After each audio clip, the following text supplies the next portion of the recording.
بسم اللہ الرحمن الرحیم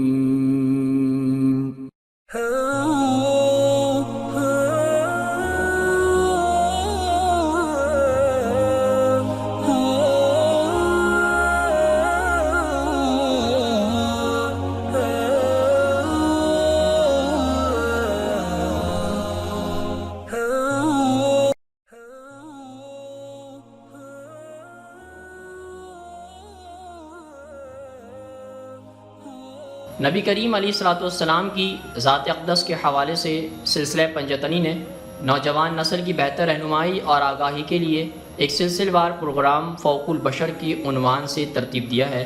آج ہم انشاءاللہ اس سلسلے کی اگلی قسط کا آغاز کرتے ہیں۔ حضرت عبدالمطلب اپنے تمام بیٹوں کو ساتھ لیے تازہ دم اور سری اونٹوں کے قافلے پر سوار 7 دن کے اندر یثرب جہاں پہنچے اور اپنے ساتھ کاہنہ اور قبیلہ خزرج کی ارواح کے لیے تحائف اور منت بھی لائے تھے۔ معاملہ پیش ہوا، کاہنہ نے تیاری کر کے اپنی آنکھیں موند لیں۔ یہ سب بیٹھے کاہنہ کو بے-چینی سے دیکھتے رہے۔ انہوں نے انتظار کیا۔ کاہنہ کا جسم شدت سے کانپ رہا تھا اور منہ سے سرگوشیاں اور گرد جاری تھا۔ پھر کاہنہ پر خاموشی چھا گئی اور وہ سکون کی حالت میں چلی گئی۔ خاصی دیر کی بعد جب اس نے آنکھیں کھولیں تو بات چیت کے قابل ہونے میں اسے مزید کچھ دیر لگ گئی۔ حالت سدھرتے ہی کاہنہ بجائے یہ خداؤں اور ارواح کی منشا بتاتی، اس نے ایک سادہ سا سوال کیا۔ یہ سوال خون کے بدلے رقم کی بابت تھا۔ پوچھا کہ مکے میں عام طور پر خون کے بدلے میں کتنی رقم ادا کی جاتی ہے؟ 10 اونٹ انہوں نے جواب دیا۔ کاہنہ نے یوں اس بات میں سر ہلایا جیسے یہ وہ پہلے سے جانتی تھی۔ مکہ واپس جاؤ، اس نے کہا۔ عبداللہ کو 10 اونٹوں سمیت کعبے کے احاطے میں نصب حبل کے پاس لے جاؤ اور اس کے آگے 10 نیزے گراؤ۔ اگر پھر بھی فعال میں عبداللہ کا نام نکلے تو اونٹوں کی تعداد میں 10 کا اضافہ کر دو۔ پھر سے حبول کے قدموں میں نیزے گراؤ اور اس وقت تک نیزے گراتے رہو اور کل تعداد میں 10 اونٹوں کا اضافہ کرتے رہو جب تک خدا اس خون کے بدلے اونٹوں کی قربان ہونے والی تعداد سے راضی نہ ہو جائے۔ جیسا کاہنہ نے تاکید کی تھی، حضرت عبدالمطلب نے ویسا ہی کیا۔ مکہ پہنچتے ہی کعبے کے احاطے میں نصب حبول کے پتھر کے سامنے نیزے گراتے جاتے اور ہر بار عبداللہ کا نام نکلنے پر 10 اونٹوں کا اضافہ کیا جاتا رہا۔ 10ویں بار نیزے گرانے پر جب عبداللہ کی جان خلاصی ہوئی تو قربان کیے جانے والے اونٹوں کی تعداد 100 ہو چکی تھی۔ 100 کا ہنسا اتنا بڑا تھا کہ مکہ کا ہر آدمی انگشت بدندا رہ گیا۔ یوں اس جانچ کے بعد اور کاہنہ کی ثالثی کے بدولت نہ صرف عبداللہ کی جان بخشی ہوگی بلکہ پورے شہر میں یہ بات بھی پھیل گئی کہ خدا کی نظر میں عبداللہ کی زندگی کی قیمت 10 عام مردوں سے بڑھ کر ہے۔ اسی شام عبدالمطلب نے بھرپور جشن کا انتظام کیا۔ وہ بیٹی کی جان بخشی پر انتہائی مطمئن اور مسرور تھے۔ اس موقع پر جہاں خون بہا کے 100 اونٹ ذبح کیے گئے، وہیں حضرت عبدالمطلب نے حضرت عبداللہ کی شادی حضرت آمنہ سے نہ صرف طے کر دی بلکہ اسی وقت اس کا انتظام بھی کر دیا۔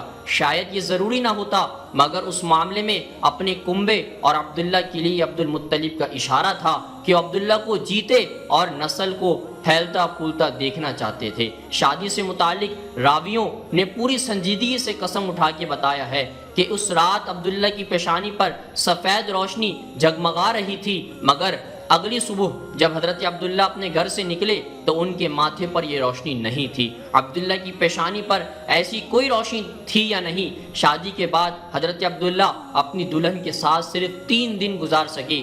3 دن بعد جب حضرت عبداللہ ایک تجارتی قافلے کے ساتھ شام چلے گئے اور زندہ واپس نہیں آئے، مکہ واپس پہنچنے سے 10 روز قبل سفر میں ہی یثرب کے مقام پر چل بسے۔ لوگوں کے خیال میں حضرت عبداللہ کا یثرب میں انتقال ارواح کا ان کی بابت ذہن تبدیل کرنے کے مترادف تھا۔ ارواح کی اصل مرضی یہ تھی کہ ان کی موت کاہنہ کے شہر میں کاہنہ کے نزدیک ہو جس نے ان کی جان بچائی تھی۔ یہ خاصی مضحکہ خیز بات تھی۔ صحرا میں اونٹوں پر لدے قافلوں کا سفر آسان نہیں تھا۔ یہ خاصا مشقت کا کام ہوا کرتا تھا۔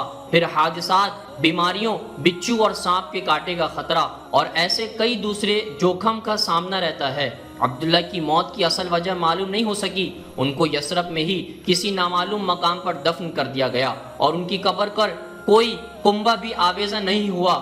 حضرت آمنہ رضی اللہ تعالی عنہ بیوہ ہو گئیں اور نبی کریم علیہ الصلوۃ والسلام پیدائش سے قبل ہی یتیم ہو گئے۔ عبداللہ کو بچے کے بارے میں کبھی پتہ نہیں چل سکا۔ نبی کریم علیہ الصلوۃ والسلام کے پیدائش سے منسوب داستان کے بھی دو رخ ہیں۔ دلچسپ بات یہ ہے کہ بھرپور کوشش کے باوجود ان میں سے ایک بھی روایت میں نبی کریم علیہ السلام کی بڑائی ثابت نہیں ہو پاتی۔ جیسے راوی کہتے ہیں کہ نبی کریم علیہ السلام نے مکہ میں جنم لیا۔ مقدس شہر مکہ کے مرکز کعبے میں پیدا ہونے والے اس بچے کا باپ اور عزت دار خاندان کے خون کی نسبت ایک عظیم روایت اور شاندار عرب روایات سے تعلق تھا۔ انہی روایات کی بنیاد پر یہ شہر قائم تھا۔ یہاں غور کریں تو جہاں ایک طرف اللہ کے رسول صلی اللہ علیہ وسلم کے بجائے ان کے خاندان کی بڑائی بیان ہوتی ہے، وہیں دوسری جانب یہی روایت نبی کریم علیہ السلام کے لیے اچھی خبر نہیں تھی۔ ایسا معاشرہ جو عزت اور بڑائی کو حسب نسب سے باپ سے جوڑتا تھا، 6 صدی کا مکہ کا شہر اور معاشرہ بیواؤں اور یتیموں پر کسی صورت نرمی نہیں برتتا تھا۔ معزز دوستو، آج کی گفتگو کا اختتام ہوا۔ انشاءاللہ کل آپ سے پھر ملاقات کریں گے ایک نئے ذکر اور فکر کے ساتھ۔ اپنا بہت سارا خیال رکھیے گا۔ اللہ حافظ۔